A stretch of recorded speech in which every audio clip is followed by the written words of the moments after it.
अस्सलाम वालेकुम फ्रेंड्स, उम्मीद है कि आप सब खैरियत से होंगे। तो फ्रेंड्स, आज मैं आप लोगों को बताने वाली हूँ ख़वातीन को हर्नियाँ क्यों होती हैं, डॉक्टर्स की बताई गई अहम मालूमात जो हर ख़वातीन को मालूम होनी चाहिए। इससे पहले अगर आप लोग हमारे चैनल पर न्यू है तो चैनल को लाजमी सब्सक्राइब कर लीजिएगा।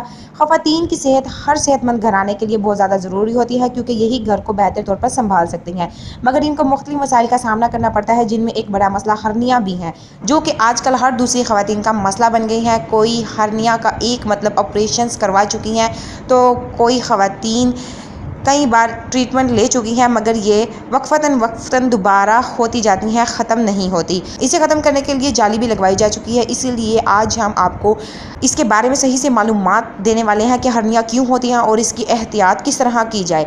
हर्नियों की वजूहात, आपने अक्सर सुना होगा कि ख़वातीन को घर वाले मना करते हैं कि ज़्यादा वज़न ना उठाएं, हल्का फुल्का ज़रूर खाएं, लेकिन भारी वज़न को कभी ना उठाएं। इसकी वजह ही होती है जो कहा जाता है, डॉक्टर्स भी बताते हैं कि ख़वातीन को ज़्यादा वज़न उठाने की वजह से हर्निया की बीमारी हो सकती है।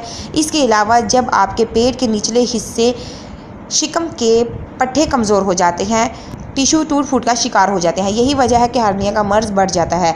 जब तक पट्टे मजबूत नहीं होते ये बीमारी बढ़ती रहती है और इसमें मुतासरा जगह पर दर्द महसूस होता है।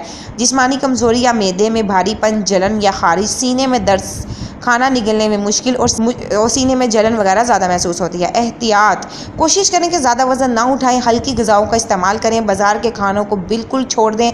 इसके अलावा कैस्टर ऑयल में एलोवेरा मिक्स कर 1 चम्मच गर्म पानी से फाँक लें।